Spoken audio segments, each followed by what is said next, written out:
My lazy wife's father died, and she inherited his house and $33 million. She kicked me out saying, "Find somewhere else to live or die. I don't care, you're useless now." Days later, the lawyer laughed. "Did you even read the will?" My wife went pale. Hey Reddit, my wife inherited a fortune from her father, kicked me out like yesterday's trash, then found out she just handed me everything. The meltdown was spectacular. Here's how it went down. I'm Kyle, 34, been working construction management for the last 12 years. Started as a framer making $12 an hour, worked my way up to estimating and project coordination.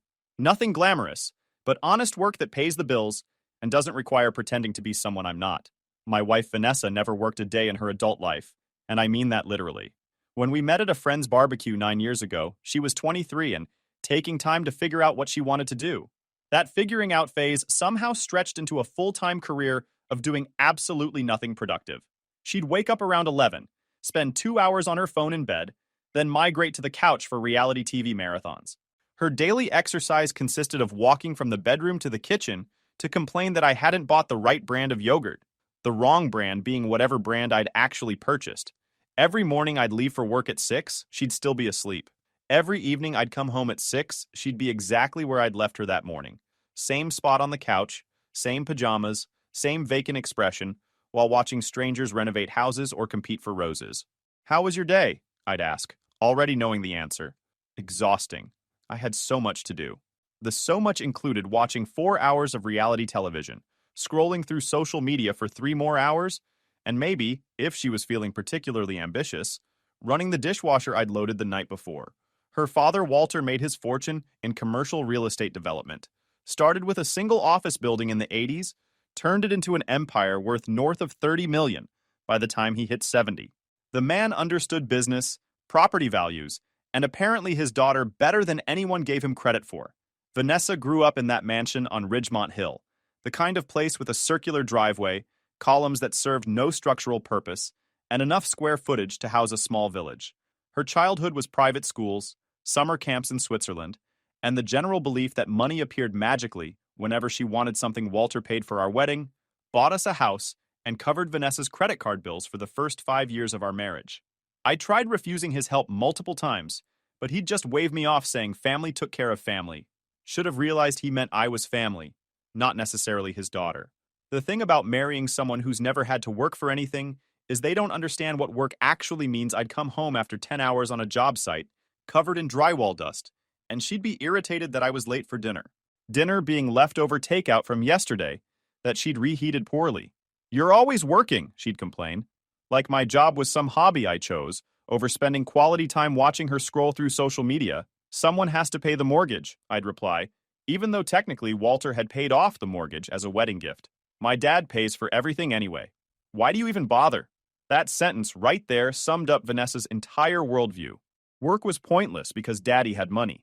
Effort was unnecessary because someone else would handle it. Responsibility was something other people dealt with. I remember this one time, about 3 years into our marriage, when our water heater broke. Not a huge emergency, but we had no hot water and it needed replacing. I came home from work planning to call a plumber, and Vanessa was having a full meltdown. "We've been without hot water for 6 hours," she screamed. 6 hours! This is unacceptable. Did you call anyone to fix it? That's your job. I don't know how to do that stuff. You call a plumber. That's literally it. You call a plumber. Well, I didn't know which one to call. The woman had a smartphone in her hand for 12 hours a day, but couldn't figure out how to search for local plumbers. I ended up calling 3 companies, getting quotes, scheduling the replacement, and taking time off work the next day to be there for the install. Vanessa's contribution was complaining that the new water heater was ugly and asking why I couldn't have gotten one that matched our laundry room aesthetic. For 7 years, I played the role of devoted husband while she played the role of entitled princess waiting for her kingdom. Her friends were exactly like her. Women who'd never held jobs, living off family money or their husbands' incomes. Spending their days at spin classes they complained about and brunches they Instagram storied. These women would come over for what Vanessa called wine afternoons, which meant 4 of them drinking 2 bottles of expensive stuff Walter had paid for while complaining about how hard their lives were. I'd come home to find them sprawled across my furniture, glasses everywhere, cheese plate demolished, discussing the exhausting challenge of choosing between 2 vacation destinations. Kyle works in construction. Vanessa told her friend Brittany once, using the tone people reserve for discussing unfortunate medical conditions. Oh, Brittany looked at me with pity. That must be so hard on your body. It's honest work, I replied. Sure, but don't you want to do something more sophisticated? Brittany's husband is in finance. Brittany's husband inherited his father's investment firm and had driven it into the ground twice before his family bailed him out. But sure, let's pretend sitting in an office gambling with other people's money is more sophisticated than building things that don't collapse. The only time Vanessa showed genuine enthusiasm was shopping. The woman could spend 4 hours comparing throw pillows and come home with 6 of them, each costing more than my weekly grocery budget. Our house looked like a furniture store showroom because she kept buying new stuff, getting bored, and buying more stuff. One month, I calculated she'd spent $7,000 on home decor, $7,000 on candles, vases, and decorative objects that served no purpose except filling space. When I mentioned this might be excessive, she looked at me like I'd suggested we live in a cave. It's called having taste, Kyle. Some of us care about our living environment. I care about our living environment. That's why I fix things when they break and maintain the property. That's different. That's just basic maintenance. I'm talking about creating a space that reflects who we are. Who we are, apparently, was people who needed 17 decorative throw pillows and 4 different scented candle collections. When I suggested maybe she could get a job or volunteer somewhere, she looked at me like I'd suggested she join a cult. Why would I do that? We don't need the money. It's not about money, it's about having purpose. My purpose is managing our household. Managing our household meant texting me shopping lists and occasionally running the dishwasher. Meanwhile, I was doing the actual household management, paying bills, scheduling repairs, handling anything that required follow-through or basic competence. About 2 years ago, Walter started getting sick. Nothing dramatic at first, just the usual stuff that happens when you hit 75. Slowing down, forgetting things occasionally, needing help with tasks that used to be simple. His doctor diagnosed early-stage dementia along with the normal aging issues. Arthritis making his hands shake, blood pressure problems, the gradual shutdown of a body that had worked hard for 7 decades. Vanessa's response was to avoid him. Too stressful, she said. Too depressing. She couldn't handle seeing him decline. So guess who started spending weekends at Walter's place, helping him sort through business papers and making sure he actually ate proper meals?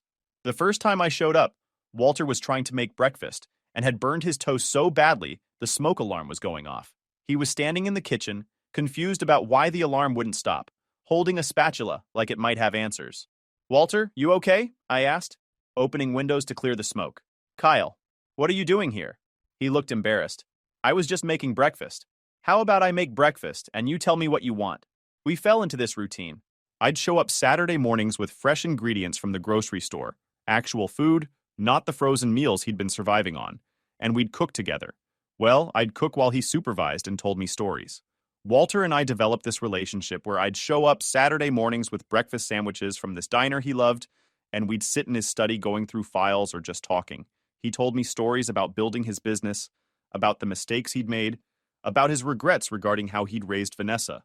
The study was where Walter felt most comfortable floor-to-ceiling bookshelves, organized by subject, a massive oak desk that had been his father's, leather chairs worn soft from decades of use. He'd sit in his usual spot and talk for hours about the deals he'd made, the properties he'd developed, the risks that had paid off, and the ones that hadn't. Started with one building, he told me one Saturday. 8 units, half of them empty, in a neighborhood everyone said was going nowhere. Paid $90,000 for it back in 1983. Everyone thought I was insane. What made you buy it? The neighborhood was going nowhere because nobody was investing in it. I figured someone had to be first. Renovated those units, rented them at fair prices to decent people, and within 2 years the whole block started improving. Sold it for $200,000 and bought 3 more buildings. He had this way of explaining business that made sense. Not the corporate jargon stuff you hear in office buildings, but practical wisdom about seeing potential where others saw problems. Gave her too much, he admitted once, talking about Vanessa. Thought I was being a good father, providing everything she needed. Turns out I was just teaching her that she'd never have to earn anything. She's still young, I offered, though I didn't believe it. Maybe she'll grow out of it. Walter gave me this look, sad and knowing. Kyle, she's 31 years old. If she hasn't figured it out by now, she's not going to. He wasn't wrong. These conversations became the highlight of my week. Walter treated me like an equal, asked my opinion on business decisions, actually listened when I talked about work projects. It was the kind of respect I'd never gotten from Vanessa or her social circle. When Walter's condition deteriorated last year, requiring round-the-clock care, I was the one coordinating with doctors, setting up the hospital bed in his home office, making sure his medications were organized properly. Vanessa visited maybe twice in 6 months, always with some excuse about being too emotional or too busy. Too busy doing what? Scrolling through furniture websites? The hospice nurse, this kind woman named Patricia, pulled me aside one day and said Walter kept asking for his daughter. I'd call Vanessa. She'd promise to visit, then find some reason why she couldn't make it. Eventually, Patricia stopped asking about her. Your father-in-law is a good man, Patricia told me one afternoon while checking Walter's vitals. Not many people take care of their in-laws like you do. He's been better to me than my own family, I replied honestly. I can tell. He lights up when you walk in, asks about you all the time when you're not here. That hit me harder than expected. This man who barely knew me 8 years ago now considered me the closest thing to family he had left. Walter's final weeks were rough. The man who'd built an empire was reduced to struggling with basic tasks. His mind sharp, but his body failing. I'd sit with him for hours, sometimes reading the newspaper aloud, sometimes just keeping him company while he drifted in and out of sleep. The dementia got worse toward the end. Some days he'd think I was someone from his past, a business partner or old friend. Other days he was perfectly lucid, sharp as ever, talking about his plans for the estate and making sure his affairs were in order. One afternoon when he was having a good day, lucid and talkative, he grabbed my hand with surprising strength. You're a good man, Kyle. Better than this family deserves. I laughed it off, just trying to help out. No. His grip tightened. You've been more of a son to me than anyone. I want you to know that. At the time, I thought he was being sentimental. Old man reflecting on his life, appreciating the people who'd shown up. I had no idea what he'd actually planned. Walter passed on a Tuesday morning in March. Patricia called me at work, said it had been peaceful. He'd gone in his sleep. I left the job site immediately, drove to the house, sat with him for a while even though he was already gone. The room was quiet except for the machines they'd disconnected. He looked peaceful, finally free from the body that had been failing him for months. I sat there thinking about all those Saturday mornings, all those conversations, all the lessons he'd taught me about business and life and what actually mattered. Called Vanessa from Walter's study. Your dad died this morning. Silence for a beat then. Oh, okay. That's probably for the best. He was suffering. No tears, no emotion. Just clinical acknowledgement like I'd told her the cable bill was due. Are you coming over? I asked. What's the point? He's already dead. I hung up without responding. Spent another hour sitting with Walter before the funeral home came. Patricia showed up even though her shift had ended. Helped coordinate everything. Made sure the transition was handled with dignity. He was lucky to have you, she said as they wheeled him out. Didn't feel lucky. Felt empty. The man had become more of a father to me than my own dad, who I talked to maybe twice a year, and now he was gone. The funeral was small. Some business associates, a few distant relatives, neighbors who'd known Walter for decades. Vanessa showed up in a designer black dress that probably cost more than the casket, checked her phone during the service, left immediately after without speaking to anyone. I gave the eulogy because nobody else volunteered. Talked about Walter's business acumen, his generosity, his quiet wisdom. Mentioned how he'd built an empire through hard work and smart decisions, how he'd always had time for people who mattered. Didn't mention that his own daughter couldn't be bothered to visit him while he was dying. The will reading was scheduled for the following Thursday. Walter's attorney, Philip Brennan, had been handling his affairs for 30 years, distinguished guy, probably pushing 70 himself, with the kind of calm authority that comes from dealing with wealthy people's drama for decades. We sat in his office, me, Vanessa, and her cousin Jennifer, who'd inherited Walter's collection of antique watches. The office had that old money smell, leather and wood polish, and expensive carpet trophy fish mounted on walls. Law degrees from schools I'd never be able to afford. Photos of Philip shaking hands with politicians and business leaders. Philip opened the will with standard legal language, then got to the bequests. Jennifer got the watches, various charities got donations totaling over $2 million. And then the big one. To my daughter, Vanessa Hayes Morrison, I leave my entire estate, including the property at 4127 Ridgemont Hill, all financial accounts, investment portfolios, and business holdings, with a current estimated value of $33 million. Vanessa didn't react, just sat there with this smug expression like she'd known all along. Philip continued reading specific account numbers, property descriptions, investment details. The list went on for 10 minutes. real estate holdings across 3 states, stock portfolios diversified across multiple sectors, business interests in companies I'd never heard of. The sheer scope of Walter's wealth was staggering. I'll admit I zoned out during the legal specifics. Numbers, account information, property deeds. My brain couldn't process the amount of money being discussed. 33 million. That number didn't feel real. After the reading, Vanessa signed papers while I waited awkwardly, unsure if I was supposed to be there. Philip handed her a folder thick with documents, shook her hand, and told her to call if she had questions.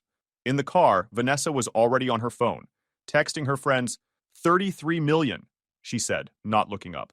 I mean, I knew Dad was wealthy, but this is insane. It's a lot of responsibility, I offered. She laughed. Responsibility? I'm hiring people for that. I'm going to travel, buy whatever I want, actually live my life. What about your dad's legacy? The foundation work he wanted to do? Kyle, he's dead. He doesn't care anymore. This money is mine now, and I'm going to enjoy it. That night, she ordered the most expensive takeout she could find. Some Japanese place that charged $40 per roll, opened a bottle of champagne that Walter had been saving for something special, and toasted to her financial freedom. I sat across from her, eating overpriced sushi that tasted like regular sushi, watching her celebrate her father's death like she'd won the lottery, which, I guess from her perspective, she had.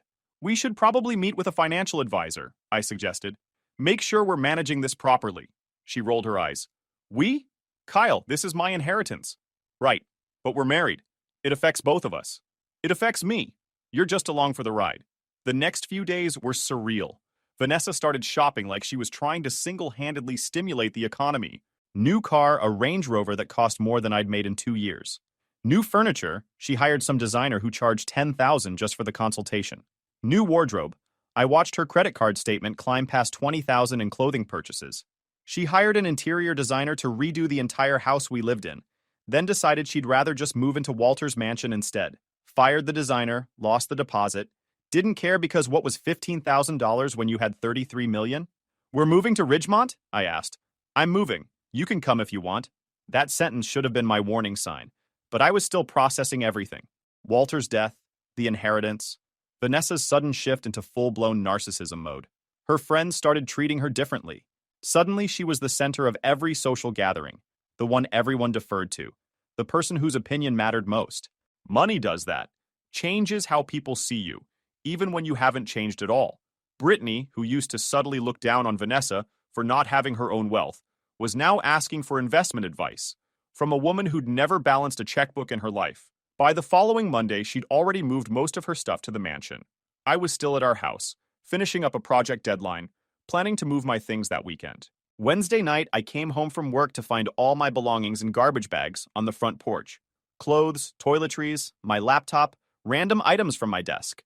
Everything just dumped into black trash bags, like I was being evicted. There were 8 bags total. 8 garbage bags representing 7 years of marriage and 34 years of life. My work boots sticking out of one bag, dress shirts crumpled in another, family photos mixed with bathroom supplies in a third. I called her, "What's going on? Why is my stuff outside?" "Oh, right. I've been meaning to talk to you about that." Her voice was casual, like we were discussing dinner plans. "I'm moving on, Kyle. I don't need you anymore." "What do you mean you don't need me?" "I have money now. Real money. I don't need you to pretend to provide or whatever you thought you were doing. So you should probably find somewhere else to live." The words didn't register at first. 7 years of marriage, and she was kicking me out over the phone like I was a roommate she'd found on Craigslist. "Vanessa, we're married. Yeah, and we can deal with that later. Right now, I just need you gone. You're kind of killing my vibe." Killing her vibe. My existence was interfering with her vibes. So what? I'm just supposed to leave? That's generally how this works. Find somewhere else to live, or die. I honestly don't care which. She hung up. I stood on my own porch, staring at garbage bags full of my life, trying to understand what had just happened. My wife had inherited $33 million and decided I was disposable. Not worth keeping around, not worth basic courtesy, just immediately discarded like I'd never mattered at all. Had to laugh at the absurdity. Not a happy laugh, more like the kind of laugh you do when reality becomes so ridiculous your brain short circuits. Loaded the bags into my truck, drove around aimlessly for an hour, ended up at the Starlight Motel on Route 9.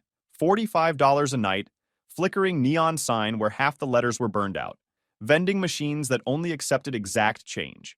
The room smelled like industrial cleaner trying unsuccessfully to mask decades of questionable decisions. The bed had one of those thin bedspreads that's been washed so many times it's basically transparent. Wood paneling on the walls, water stains on the ceiling tiles, a bathroom the size of a closet with a shower that probably violated health codes. Sat on the bed with its thin comforter and questionable stains, staring at wood-paneled walls, thinking about how quickly everything had collapsed. This morning, I'd had a wife and a home. Tonight, I was living in a motel room that made prison cells look inviting. Vanessa texted around midnight, "BTW, I'm keeping the house. You can have your truck and whatever's in those bags. Consider it your settlement." My settlement. 7 years of marriage, and I was getting garbage bags and a 12-year-old truck with 140,000 miles on it. Spent the next few days in a fog, going through the motions at work, coming back to the motel, eating gas station sandwiches because I couldn't afford restaurants, trying to figure out what came next. Called a divorce attorney Friday afternoon, scheduled a consultation for the following week. That's when something Walter had said started bothering me. We'd been watching this old war movie about 6 months before he died, something with submarines and tense strategic decisions. During a commercial break, Walter had turned to me. "You're a good man, Kyle. Better than this family deserves." At the time, I'd assumed he meant I was treating Vanessa well despite her obvious flaws, or that I was helping him when his daughter couldn't be bothered. But the way he'd said it, the emphasis on "this family," made me think there was something more. Walter was meticulous. The man had color-coded filing systems, organized his garage by tool type and size, planned everything down to which socks he'd wear on which days of the week. He wasn't the kind of person who'd leave $33 million to someone without considering all possible outcomes. So why would he leave everything to a daughter who'd ignored him, who'd never worked, who'd spent her entire life demonstrating zero responsibility or competence? The more I thought about it, the less it made sense. Sunday morning, I called Philip's office, got his voicemail, left a message explaining who I was, and that I had questions about Walter's estate. He called back within an hour. "Kyle Morrison?" His voice sounded surprised. "Where have you been? I've been trying to reach you for over a week." "Trying to reach me? Why?" "Because you need to be involved in the estate settlement. Your wife said you'd moved out of state and wanted no contact regarding the inheritance." The pieces started clicking together. "She told you I'd moved? She said you'd relocated for work and weren't interested in the estate proceedings. I found it odd given how close you were with Walter, but she was quite insistent. Philip, I'm living in a motel on Route 9. I haven't gone anywhere." Long pause. "I think you'd better come to my office. There's something you need to see." Monday morning, I called in sick to work for the first time in 3 years, put on my least wrinkled shirt, drove to Philip's office downtown. He was waiting with that thick folder from the will reading, plus another envelope I hadn't seen before. "Kyle." He shook my hand firmly. "I'm going to be direct with you. Your wife has been lying to me, and I suspect she's been lying to you too." He slid a document across his desk. It was Walter's will, but different from the version I'd heard at the reading. "This is the complete will. What I read last week was the first section, the standard bequests. There's a second section that only gets revealed under certain circumstances. My name was highlighted in yellow on page 4. Philip adjusted his glasses and read aloud. "The bequest to my daughter, Vanessa Hayes Morrison, of my entire estate, is conditional upon her treatment of her husband, Kyle Morrison, following my death. Should she fail to treat him with respect, dignity, and consideration befitting a spouse, her inheritance shall be immediately revoked and transferred in its entirety to Mr. Morrison." I stared at the words, reading them over and over, trying to make my brain accept what they meant. "I don't understand. Why would he do this?" Philip leaned back in his chair. "Walter came to see me about 8 months before he died. Said he'd been watching how Vanessa treated you, how she took you for granted, how she showed no appreciation for your care and dedication. He was worried that once he was gone, she'd discard you. He was right about that. He was right about a lot of things. Walter told me, and I quote, 'My daughter is arrogant enough to hang herself with her own rope. I'm just making sure the rope is clearly labeled.' The condition had a 30-day window. If Vanessa treated me with basic decency for 30 days after inheriting, the money was hers. If she didn't, everything reverted to me." "She kicked me out after 9 days," I said quietly, "which means legally, the condition has been triggered by her own actions. Vanessa has forfeited her inheritance." The room felt like it was spinning. $33 million. A mansion. Investment portfolios. All of it because my wife couldn't pretend to be a decent human being for 1 month. "What happens now?" I asked. Philip started pulling out documents. Now we transfer everything to you. The house, the accounts, the business holdings, all of it. Can she fight this? She can try, but the will is extremely clear, and Walter made sure it was airtight. He even included documentation. He kept a journal of her behavior toward you, recorded phone calls where she dismissed you, text messages where she belittled your work. He built a case proving she didn't respect you. Walter had been gathering evidence for months, documenting every instance of Vanessa's cruelty and indifference, creating an undeniable record that she failed the basic condition of treating me like a human being. We spent 3 hours going through paperwork. Philip had already started the process after trying to reach me for a week, so most of the legal work was done. Just needed my signatures, my banking information, my agreement to accept the inheritance. One more thing, Philip said, pulling out a sealed envelope. Walter left this for you. Inside was a handwritten letter on Walter's personal stationery. Kyle, if you're reading this, it means Vanessa showed her true colors. I'm sorry you had to experience that, but I'm glad you'll be taken care of. You were more of a son to me than I deserved. Use this money wisely, live well, and don't feel guilty about any of it. She made her choice. This is your reward for being a decent human being when you had every reason not to be. The world needs more people like you, and fewer people like what I accidentally raised. Take care of yourself, Walter. I folded the letter carefully, put it back in the envelope, tried not to get emotional in a lawyer's office. By late afternoon, the paperwork was signed. Philip made some calls. Within hours, every account Walter had owned was frozen, and being transferred to my name, Vanessa's credit cards stopped working. Her access to the mansion's accounts disappeared. Everything she thought was hers suddenly wasn't. Drove to a regular motel, not the Starlight, somewhere with clean sheets and water pressure that didn't feel like someone spitting on you from above. Sat on the bed, stared at my phone, tried to process that I'd gone from being homeless to being worth $33 million in one afternoon. Around 9 p.m., my phone started blowing up. Vanessa, of course. What did you do? My cards aren't working. The bank says my accounts are frozen. Answer me right now. Then voice messages, her voice getting progressively more panicked. Kyle, this isn't funny. Call me back. Something's wrong with the accounts. Did you do something? I swear if you're behind this, I'll destroy you. Ignored every message. Let her panic. Let her experience the same confusion and helplessness she'd put me through when she dumped my belongings on the porch. The next morning, drove to Ridgemont Hill. Philip had already sent notice that I was the legal owner, and security had been informed. The gate code worked when I punched it in, the massive iron gates swinging open like they were welcoming me home. The circular driveway looked exactly like I remembered from all those weekends helping Walter. The fountain still running, water cascading down 3 tiers of carved stone. The landscaping immaculate. Someone was still maintaining it, probably on autopilot contracts that Walter had set up years ago. Vanessa was on the front steps, phone pressed to her ear, screaming at someone. I don't care what your system says. I have millions. Check again. Hello? Parked right in front, stepped out of my truck that suddenly looked very out of place among all this wealth. She turned, saw me, froze mid-sentence. Kyle? What are you doing here? Coming home. She blinked rapidly, brain trying to process. What do you mean coming home? This is my house. Pulled out the folder Philip had given me, the new deed with my name on it. Handed it to her. She scanned the first page, confusion turning to concern. Flipped to the second, concern turning to fear. Started reading faster, hands beginning to shake. Color drained from her face like someone had pulled a plug. By the time she reached the condition clause, her legs were wobbling. This is fake, she whispered. Call Philip if you want. He'll confirm everything. You're lying. You're trying to steal my inheritance. Held up the keys Philip had given me. Heavy brass keys on a ring with Walter's initials. These are real. The transfer is real. You kicked me out 9 days after inheriting that violated the condition. Everything reverts to me. She sank onto the steps, the folder slipping from her hands, papers scattering across expensive marble like white leaves in wind. No, this can't be happening. Dad wouldn't do this to me. He did exactly this to you. He knew exactly who you were. She looked up, mascara starting to run, even though she hadn't been crying. Just the shock making her eyes water. I'm his daughter. I'm supposed to inherit. You were supposed to inherit if you treated me with basic human decency for 30 days. You couldn't make it 9.